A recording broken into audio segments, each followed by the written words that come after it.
chapter 1. We're actually going to read it. We're going to get into it. So we're going to start by reading the entire chapter. Verse 1. These events happened in the days of King Xerxes, who reigned over 127 provinces, stretching from India to Ethiopia.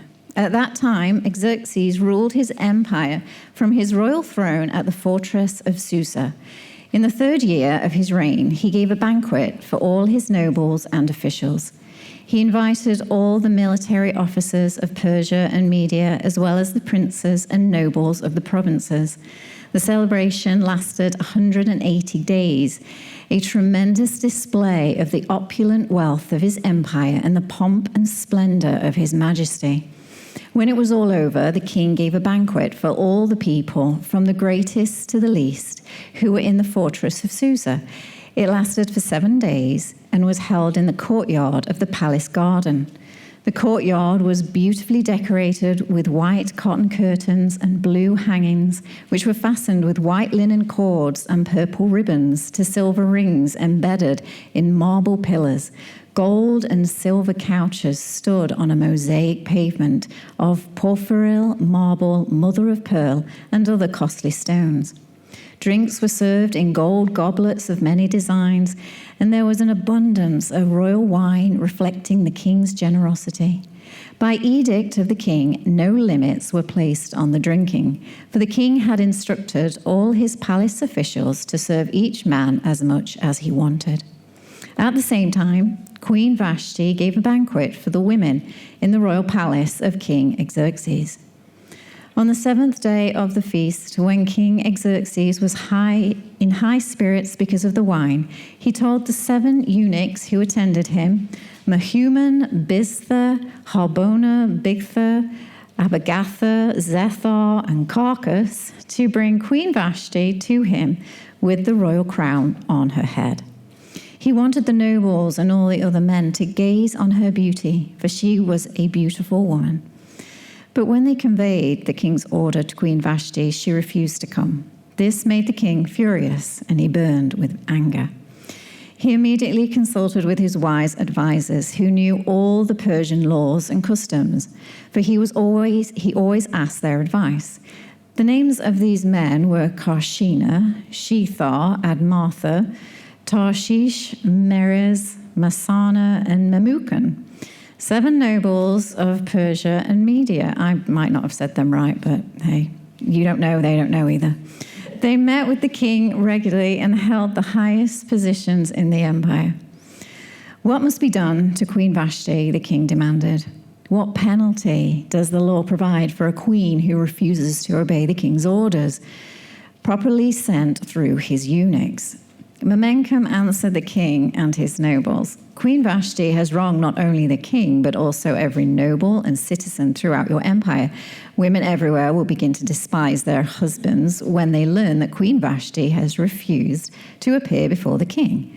Before this day is out, the wives of all the king's nobles throughout Persia and Media will hear what the queen did and will start treating their husbands the same way.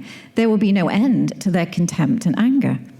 So if it please the king, we suggest that you issue a written decree, a law of the Persians and Medes that cannot be revoked.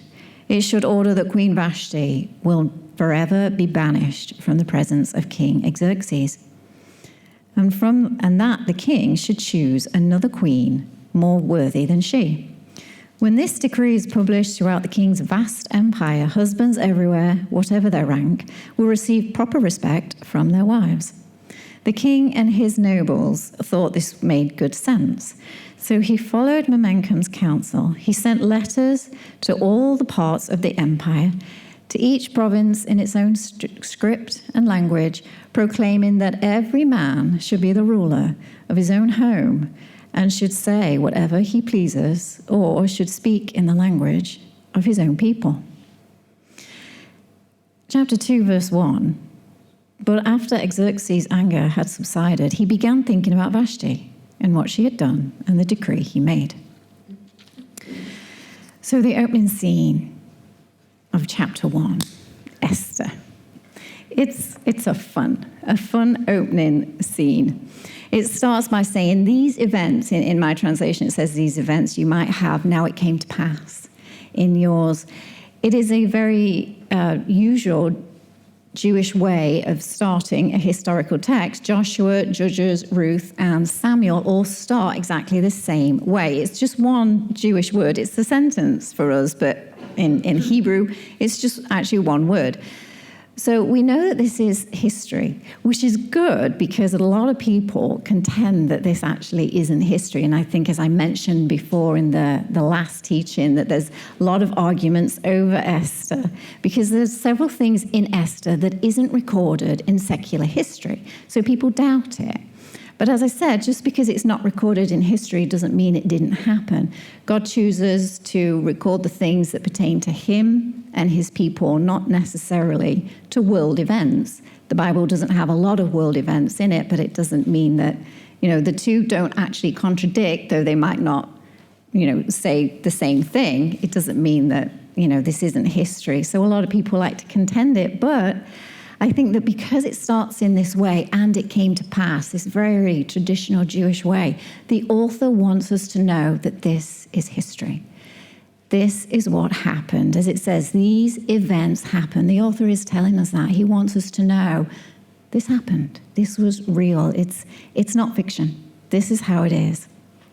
And so we know that it's a historical book, and it introduces King Xerxes, and we talked a little bit about him last time. He's the son of Darius the Mede.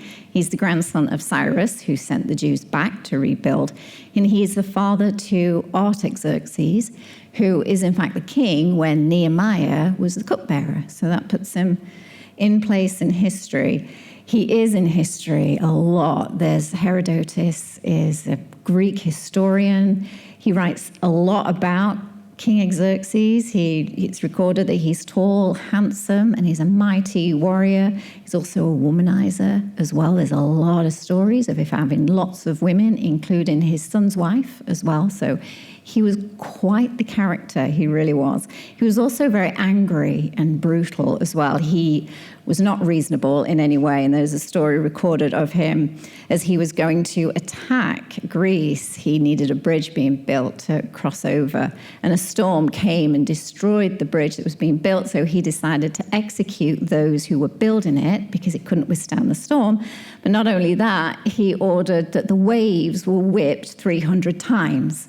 So he just wanted to put the sea in its place, tell them, who's in charge. So he wasn't really reasonable, and he's kind of, this womanizing, very angry man. And he's this way in history. He's also this way in the Bible as well. We do kind of see his character coming out. And when you do read a lot about him in history, it really makes a lot of sense why Esther is so fearful of going in to see, because it seems a bit odd if you've read ahead, and I hope you have. If you haven't, please do. Read the whole story.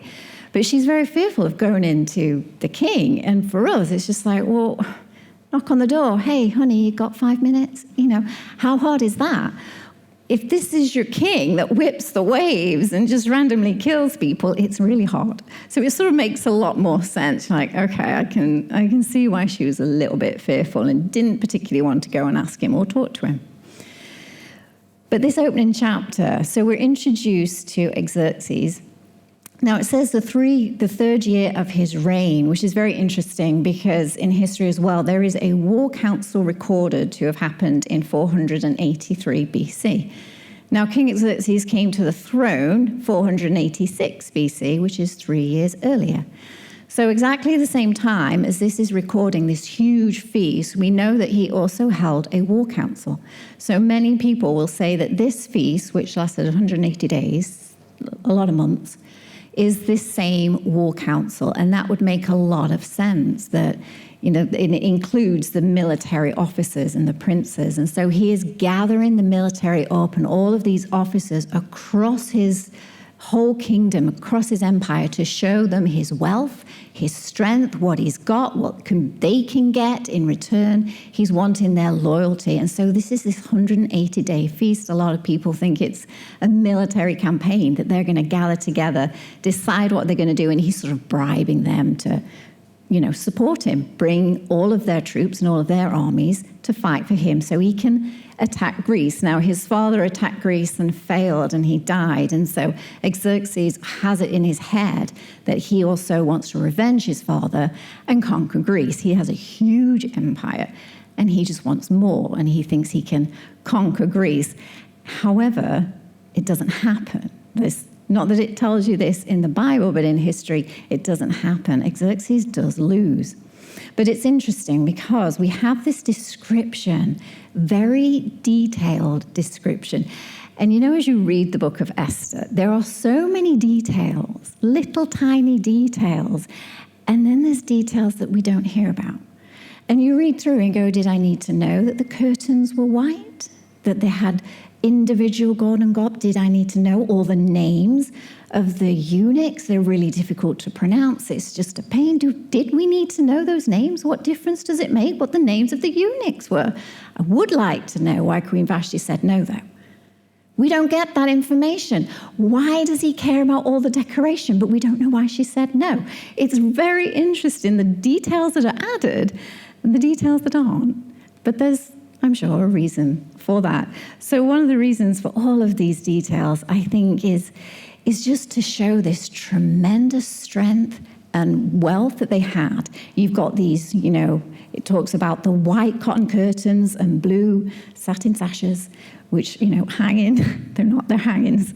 But these white cotton curtains, and interestingly enough, somebody said that in the Hebrew, this word for white cotton curtains, actually, it just directly translates white stuff. And so they said it's obvious that a man wrote this out, and that's the details of a man and not the white stuff, that hangs, that white stuff. I'm like, yeah, that was definitely a man. They called it the white stuff. Translations added that it is, in fact, curtains. So I thought that was amusing. But here he's showing all of this wealth and power and glory. It just sets the stage. It's almost like a play, isn't it? You've got the whole scene laid out. You can just picture it, all the costly pearls. But it's also interesting because the Bible doesn't describe many things at all. You don't get many descriptions. But the other thing that it describes like this is, in fact, the temple, the tabernacle and the temple. And that's about the only thing God describes in detail. And yet this palace is also described in detail. So I find that interesting. You'll find, the tabernacle, all of its recordings in Exodus 25 to 28, if you want to actually read through and see what the tabernacle looked like. The temple is in 1 Kings 7, and it talks about cedar wood and blue and purple curtains and gold and silver and brass and all of these costly stones. Very similar to this palace at Susa. So I find it really quite interesting that the Jewish author decided to describe this palace in a very similar way to the temple that the Jews once had. And it sort of serves as a little bit of a reminder of what the Jews had, that they did have this beautiful temple that housed their God that actually is no longer. It is no more. The temple was magnificent. It was beautiful. It would also be a reminder as they thought about the temple, when Solomon dedicated the temple, and after he did all the sacrifices and the praises, the Lord appeared to him, and the Lord gave him promises as well and spoke to him. But he also gave a warning. And he said in 1 Kings 9, 6-7, "But if you or your sons at all turn from following me and do not keep my commandments and my statutes, which I have set before you, but go and serve other gods and worship them, then I will cut off Israel from the land which I have given them. And this house which I have consecrated for my name I will cast out of my sight. Israel will be a proverb and a byword among all peoples. And as for this house, which is exalted, everyone who passes by it will be astonished and will hiss and say, 'Why has the Lord done this to the land and this to the house?' Then they will answer, because they forsook their Lord, their God, who brought their families out of the land of Egypt, and have embraced other gods and worshipped them and served them. Therefore, the Lord has brought all this calamity on them." the Jews would be reminded of this, reminded that they once had a temple that they worshipped and that they no longer do, that instead there is a king that they are now serving. They're now serving this king, but they'll be reminded of that their temple's gone and they're in a foreign land and the calamity is upon them. It's a reminder of what they've lost. I think it also serves as painting Xerxes as a bit of a godlike figure. Not that the Bible's saying that he's a god, but that he himself portrays himself to be a god. And so the author is allowing this Xerxes to sort of portray himself as this god in this huge palace, rich, wealthy palace, and he's almost a god-like figure that can, whip waves and tell them what to do. He does sort of think that he's a god. So they're painting this picture of a powerful man, but only later on do we know he's not so powerful after all. In fact, the most powerful is the God of the temple. He is in complete control. So it's sort of really setting the stage of this very powerful man who thinks he's over all. But the Jews, in reading this, they know, and they know the ending. This isn't new to them. It's simply explaining why this is a feast. And so the Jews will know the ending, and they'll know that God wins, and actually this king is not a god. It also shows what the Jews were up against as well. When they come to have to fight, this is the wealth, and this is the power that they have got to fight against. This is it. So it really makes the Jews very small, very insignificant, very weak against this very powerful Persian man who is brutal and angry and volatile and makes pretty bad decisions a lot of the time. So this is what it's up against. And this opening scene, it definitely shows us what we can think worldly favor is. Because as we read this, it just sounds beautiful, doesn't it? It sounds like we would all just like to live there and sit in the gold couches and have the beautiful white stuff, hanging. Sometimes we can think that that's favor.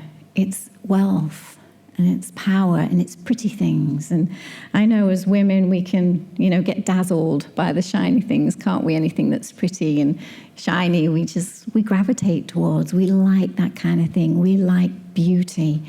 But we have to realize that that's not God's idea of favor, and that this mighty, powerful man who he looks like his whole empire's got favor. If you think about it, his empire is huge. It looks like he's got favor from the gods in heavens or wherever their gods were, or favor from other powerful nations, favor from the people and the princes of his provinces. He's got favor from the military officers and his advisors. He's got all of this favor, everything going for him. And everybody would look upon him as having this favor, and yet he doesn't. He doesn't have that control. And we often can look upon possessions and think that it equals favor and love. If somebody has a lot of possessions, when we get a lot of possessions, we might feel loved. We might feel favored. But that's not the case. The great splendor of Xerxes' empire is now buried beneath centuries of dust. It's gone.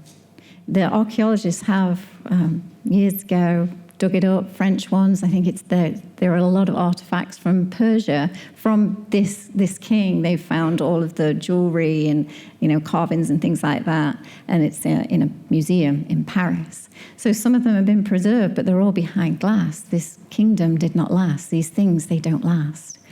Treasures, they don't last. Empires come and empires go. Our wealth comes and it goes. We can have a lot one moment and then nothing the next. It's not eternal. And we can often believe that lie that we are what we have. But it's not true. That is a lie.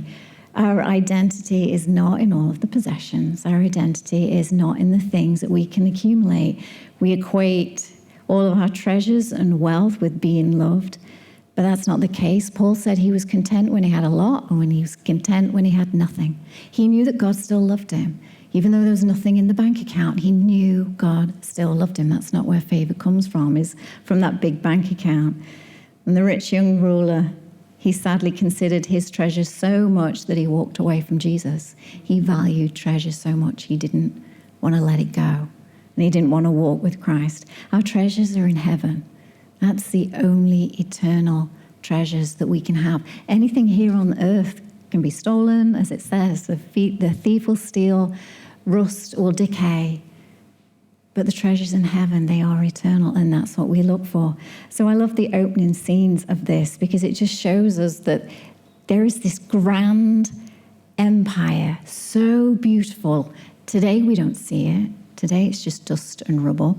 And in fact, even the people reading this, because interestingly, between chapters 1 and 2, this war that we're talking about is fought. And Xerxes loses, and he does, in fact, lose a lot of his wealth. So even at the time of writing to the Jews this book, they would know that Xerxes has lost a lot, that he didn't have all of this. So they're fully aware of the reversal, actually, that happens overall with Xerxes. So even from the beginning, there is this underlying reversal, because that's one of the themes, is reversals. So even with the description of the wealth, the knowing, the background of Xerxes, there's this underlying theme of reversals, and it's going to come up and it's going to get greater. So he goes on, and it talks about the drinking, which is so interesting. A little bit of micromanaging that you've got. He's got golden goblets. Every single one of them was supposedly different. They're all different design. But he passes a law that you can drink what you like. Normally, you would have to drink whenever the king drinks. And that would be normally what they do. But this time, he's like, nope, they can drink whatever, whenever. It's completely up to them. Now, it's interesting that you would have to pass a law to control people's drinking. Find that he's the most powerful man, but he's really micromanaging as this idea of how much they can drink. And, well, actually, I'm giving you freedoms, but I'm passing a law to give you freedoms. But anyway, it's rather ironic. And he goes on. Well, Queen Vashti has her feast. Now, in this book, it is talking about feasts over and over again. The reason why it's written is to tell you why they celebrate Purim. So it's about a feast. But somebody said that there's more mention of feasts in the book of Esther than there is in the whole of the Old Testament put together. I don't know if that's true or not, but there is a lot of feasts. Everything revolves around feasts. It starts with feasts. There's feasts in the middle. There's a feast at the end. The whole thing is feast. And I think that adds to the whole idea of celebration and feasting. So I think it starts with this feast. And so the third feast in this, the first few verses, is Vashti's feast for the women. Over in a different area, it was, girls only feast, no boys allowed there. And that's the third one. So it goes on, saying on the seventh day of the feast, when Xerxes was in high spirits because of the wine. So that's the Bible's very nice, gracious way of saying he was completely drunk. Not that he was just happy, he was in a really good mood. No, he was wasted. He wasn't with it. Now, in the Persian society as well, is what I learned, that very often they would get drunk in order to make decisions, and they would say that it would make them closer to their gods. So this was actually really quite common for them to get drunk, make decisions. But what they would do, apparently, according to the historian, they would get drunk, make a decision, and then when they're sober the next day, they'll look at that decision. If they still liked it, they'd keep it. Then if they made a decision while they were sober, they would then get drunk, and whilst they were drunk, if they still liked it, they'd keep it. That was kind of their method of passing a law, okay? That's one way, I guess. And this is the way he does it in this book. So he's drinking away, and what does he decide? He decides he wants his beautiful wife to come and show off her beauty to all the men. According to Jewish tradition, now do take it with a pinch of salt, because Jewish tradition is not always accurate. There are some strange things in there. But they will say that Vashti was ordered to come wearing only a crown. So that's the theory, that it was a very immodest thing that he was asking her to do. Whether it was that immodest, we don't know. Obviously, his intention was to parade her around, and her answer was no. So at this point, we're all like, yes, Go Vashti. We're all cheering. Yay. Well done. And yeah, good for her. And it is generally at this point that there's always a talk on feminism and women not being paraded, which is, it's a good idea. Don't parade women. But I do want to point out that the Bible doesn't say anything about that. Doesn't tell you why she said no, which is really irritating, I know. And we all want to guess. We all want to speculate. Many of us want to say, because she was a moral, upright woman at the end, and she's like, no, I'm not doing it. I don't know. It might not be. Somebody said that there was a child born around about that time, so she could have been pregnant. I mean, that makes sense, right? A hormonal, pregnant woman that feels fat and uncomfortable, her back aches, her ankles are swollen. I am not doing that. I could just see a very emotional pregnant woman saying, no, that could be it. And another reason, she was also the granddaughter of Nebuchadnezzar. Now, if you know who Nebuchadnezzar is, he was quite a character, a very stubborn, strong-willed man that controlled Babylon, a huge empire. If you're the granddaughter to a man like that, I would imagine you're really rather stubborn yourself. It might not have anything to do with modesty. She actually might have really enjoyed doing this. On a normal day, she might have done it, but she might have just been really irritated with Xerxes and thought, no, tell me what to do. I don't know. I don't know why. I don't think the Bible is actually telling this story for the whole conflict between men and women. I don't think it's a feminist story. I don't think that's the reason. I think there's very good points. Don't be immodest. Don't parade yourself around. I think there's a very good scope that we don't do that to women. That is not.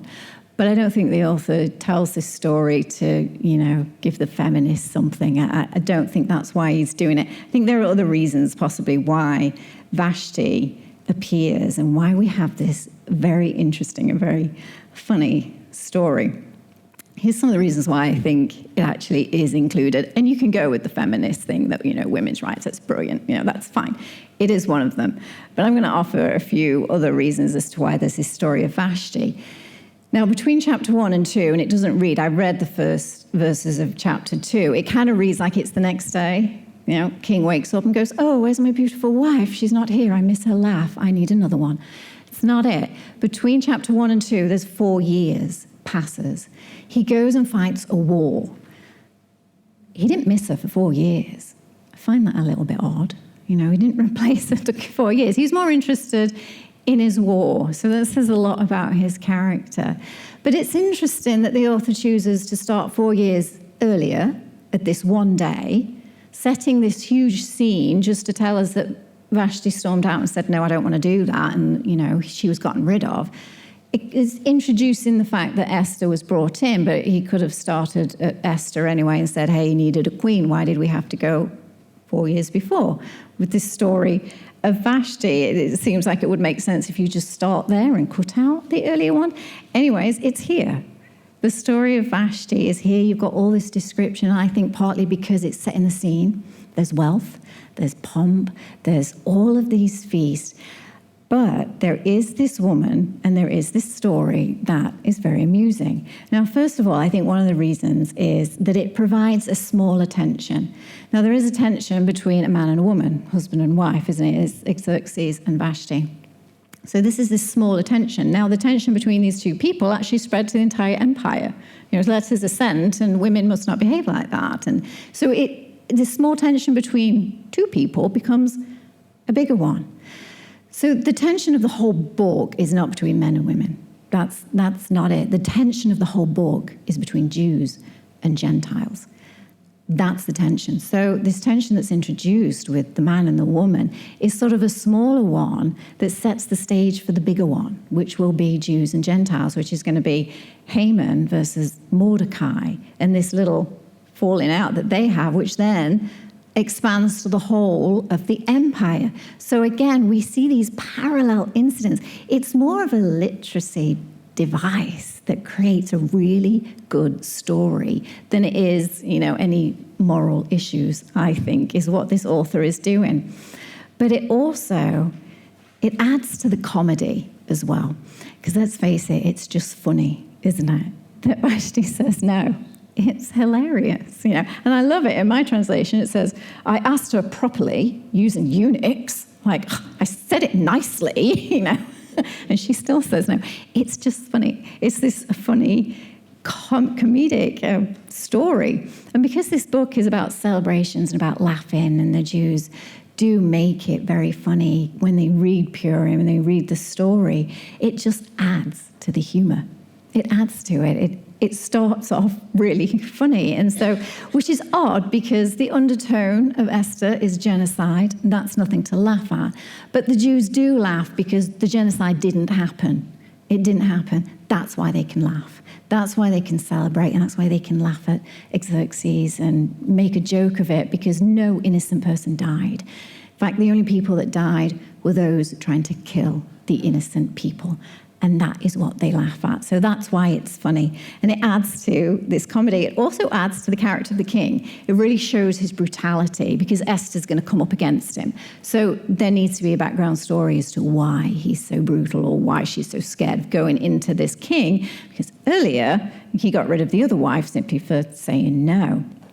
So it adds to the character of the king, but it also adds to this idea of power and control.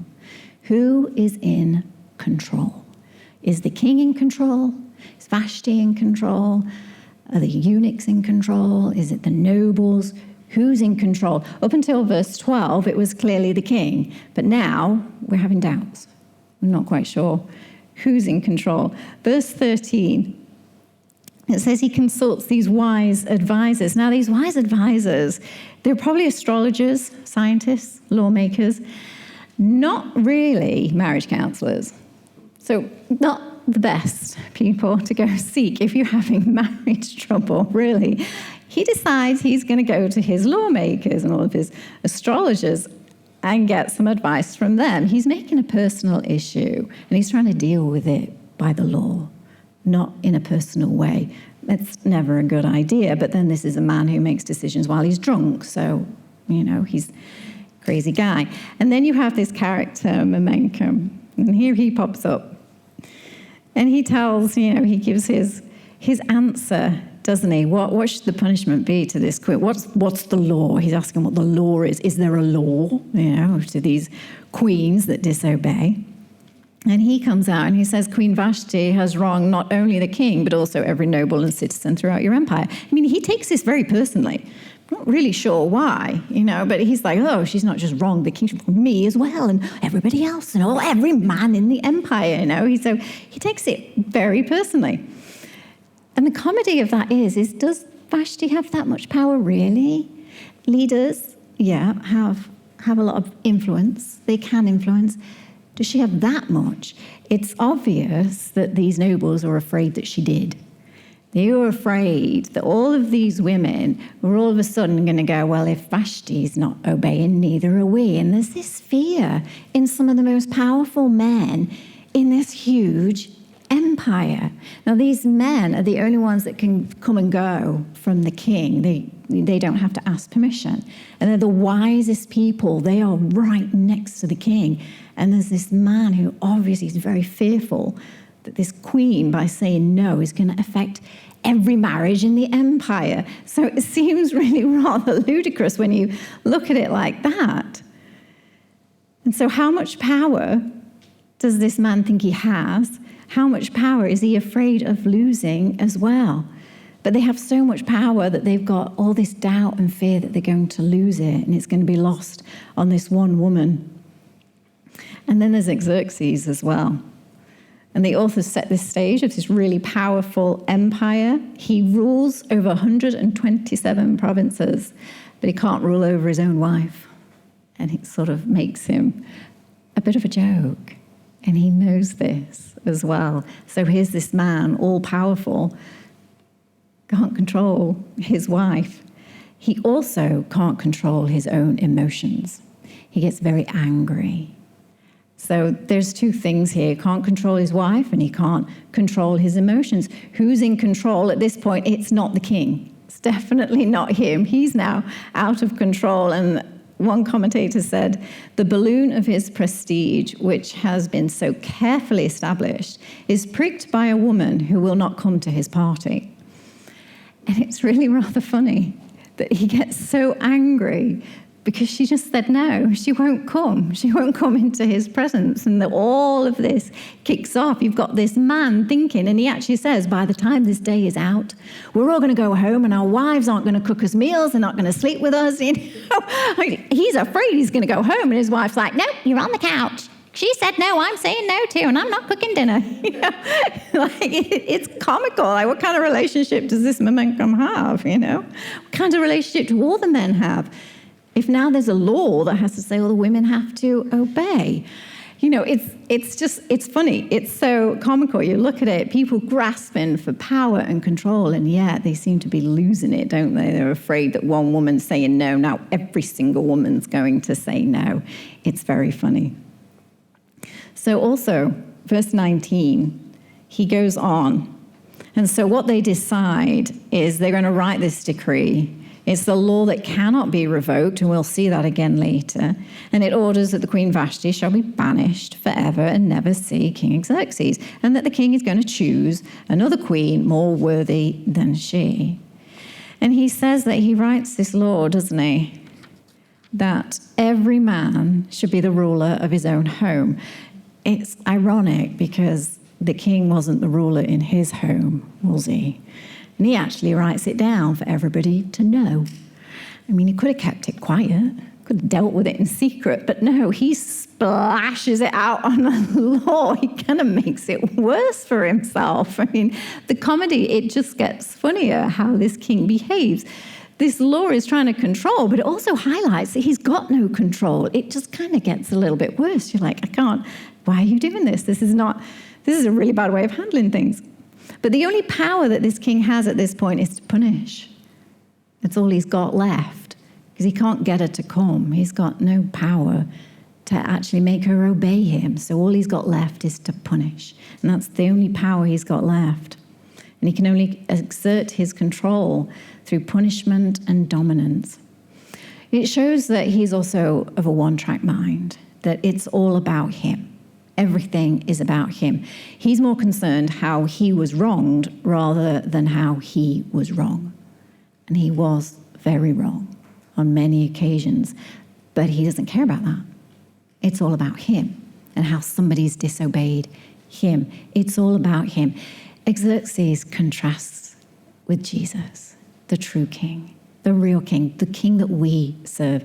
Xerxes shows off his glory. Look at me, look at all this wealth, me, I can do all of this. But Jesus came to declare the glory of God. That's who he declares, not himself.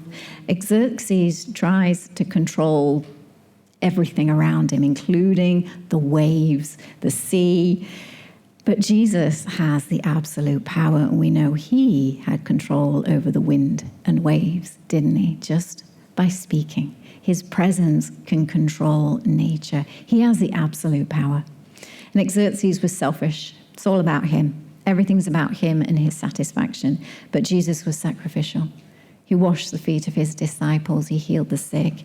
And he went to the cross for you and I. He sacrificed his entire life. So Jesus was not demanding, he was sacrificial, and yet he had complete power. He has all the power. So this story of Vashti, it also serves to compare Vashti with Esther in many ways and contrast them too. It amplifies the irony and the message of the whole book. Vashti is a Gentile, she's a noble, she's quite powerful just in her lineage. Esther's just a Jewish orphan. That's all she is. She's not really anybody. And yet, Persian men are completely outwitted by this Jewish woman. Just one Jewish woman. Esther did what Vashti couldn't do. And Esther was that Jew. Vashti fought for her rights.